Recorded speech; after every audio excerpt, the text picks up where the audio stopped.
Reels वाली बहू। प्रज्ञा को रील्स बनाने का बड़ा ही क्रेज है और वो दिन भर रील्स बनाती रहती है।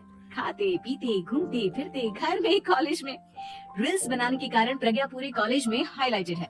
जहाँ उसके रील्स सभी को पसंद आते हैं, वहीं मनीषा चिंता में डूबी रहती है। एक रोज जब खाते हुए प्रज्ञा रील्स बना रही होती है, तब मनीषा कहती है, एक मिनट भी चैन नहीं है इस लड़की को। यह नहीं कि खाना तो आराम से खा ले, लेकिन नहीं, अरे थोड़ी देर रील्स नहीं बनाओगी तो आसमान नहीं टूट पड़ेगा। अरे मम्मी, इसी को तो कहते हैं डिटर्मिनेशन। तुम नहीं समझोगी ये सब। भगवान, इस लड़की को सद्बुद्धि दे। जब देखो तब टेढ़ा बाका मुंह बनाती रहती है। मनीषा की बात का प्रज्ञा पर जरा भी असर नहीं होता और वो खाते खाते रील्स बनाती रहती है। दिन बीतने लगते हैं और देखते देखते प्रज्ञा का कॉलेज भी खत्म हो जाता है। आए दिन कोई ना कोई मनीषा को प्रज्ञा की शादी करवाने का सुझाव दे जाता है।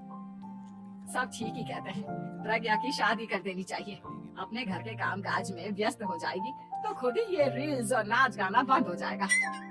मनीषा और प्रेम प्रज्ञा के लिए एक अच्छा लड़का ढूंढने लगते हैं और तभी विकी का रिश्ता प्रज्ञा के लिए आता है, जिसने प्रज्ञा को उसकी रील्स देखकर पसंद कर लिया था।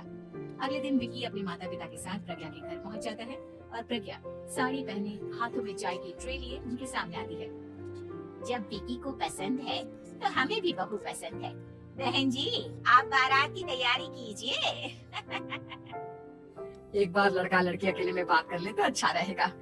हाँ हाँ, क्यों नहीं। मनीषा विकी को प्रज्ञा के कमरे में भेजती है, जहाँ प्रज्ञा पहले से ही रील्स बना रही होती है।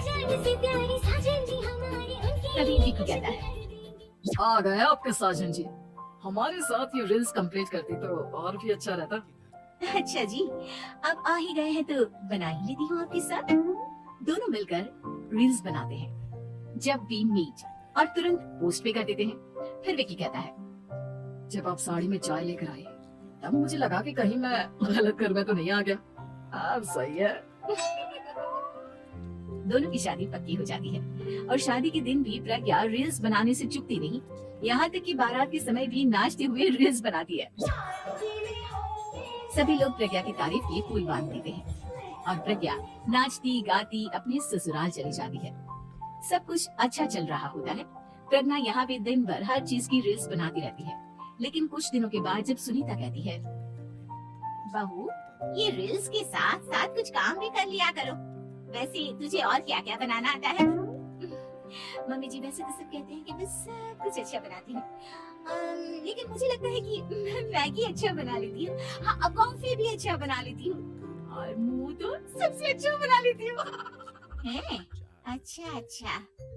सुनीता अपना माथा पकड़ लेती है और कहती है, बहू, कुछ खाना बनाना भी सीख लेती हूँ। मम्मी जी, मैं लंबी प्लानिंग कर रही हूँ। जल्दी ही मैं इतनी फेमस हो जाऊंगी कि मुझे पैसे मिलने लगेंगे। हम दोनों सास बहू राज करेंगे, राज। नौकर काम करेंगी और लोगों की तो लाइन लगेगी हमसे मिलने के लिए। तेरा दिमाग खराब हो गया है क्या बहू? हंसी मजाक तक ठीक है, लेकिन इस तरह घर नहीं चलते। जितना जल्दी हो इस घर के तौर तरीकों को सीख लो।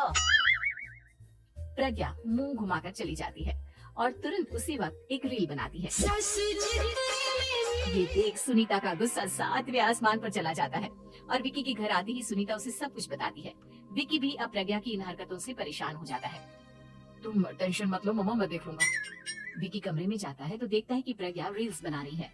विकी बड़े ही प्यार से प्रज्ञा से कहता है, प्रज्ञा, इन सब के लिए मैं तुम्हें मना नहीं कर रहा हूँ, लेकिन फिर भी हर वक्त तो ये अच्छा नहीं लगता ना। समझने की कोशिश करो, मुझे भी तुम्हारा थोड़ा वक्त चाहिए। मैं जब ऑफिस से आता हूँ तो मुझे समय देने की जगह इसी में लगे रहते हैं। तुम ज्यादा ही सोच रहे हो। तुम भी मेरे साथ रील्स बनाओ ना, तुम्हें भी बहुत अच्छा लगेगा। तुम्हें इज्जत से कोई बात समझ में नहीं आती क्या?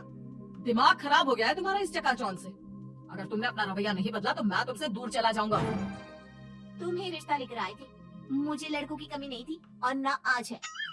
विकी दरवाजा पटक कर चला जाता है। धीरे धीरे विकी प्रज्ञा से दूर होता जाता है। एक रोज मनीषा प्रज्ञा के ससुराल उससे मिलने जाती है। तब सुनीता उससे कहती है, बहन जी, अब आई है तो कुछ दिन यहाँ रहकर जाइएगा। आप ही का घर है।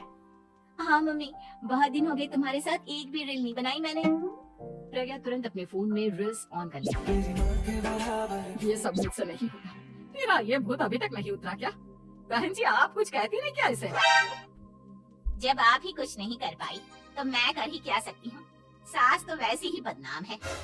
शाम को घर की लाइट चली जाती है और मनीषा प्रज्ञा से कहती है, मेरे घुटनों में बहुत दर्द हो रहा है, तू लाइट का कुछ इंतजाम करना बेटा। अच्छा कैंडल जला देती हूँ मम्मा। प्रज्ञा गाते हुए कैंडल जलाती है और खिड़की के पर्दे के पास रख देती है। मनीषा जिसे बहुत दर्द हो रहा है वो सो जाती है और प्रज्ञा हमेशा की तरह अपने रील्स में लग जाती है। उधर कैंडल की वजह से पर्दा आग पकड़ लेता है और मनीषा के कमरे में आग लग जाती है। बचाओ, कोई है, बचाओ।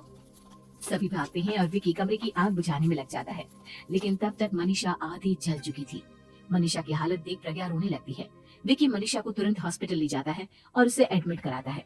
विकी प्रज्ञा से कहता है, देख लिया ना, तुम्हारे इस नाच गाने की वजह से आज तुम्हारी माँ की जान जाते जाते रह गई। अब पता नहीं तुम और क्या चाहती हो। उधर डॉक्टर कहते हैं, इनकी हालत बहुत नाजुक है, आधे से ज्यादा जल चुकी है। प्रज्ञा रोती हुई मंदिर में जाती है और भगवान के आगे जाकर कहती है, भगवान मेरी माँ को ठीक कर दो, मैं कसम खाती हूँ हाथ से ये रील्स बनाना छोड़ दूंगी, बस मुझे मेरी माँ वापस मिल जाए। 2 दिन बीत जाते हैं और मनीषा खतरे से बाहर आ जाती है। पेशेंट अब ठीक है, आप लोग उनसे मिल सकते हो। सब कोई मनीषा से मिलता है और प्रज्ञा सबके सामने अपना फोन तोड़ देती है। मुझे माफ कर दो मम्मा, मैंने तुम लोगों की बातों को नजरअंदाज किया।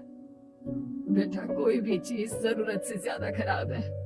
मैंने तुम्हें रील्स बनाने से कभी मना नहीं किया, लेकिन हर वक्त एक ही चीज तो सही नहीं है। मैं समझ गई हूँ मम्मा, आई एम सॉरी। प्रज्ञा उस दिन से रील्स बनाना छोड़ देती है और पूरी तरह से अपने घर में लग जाती है।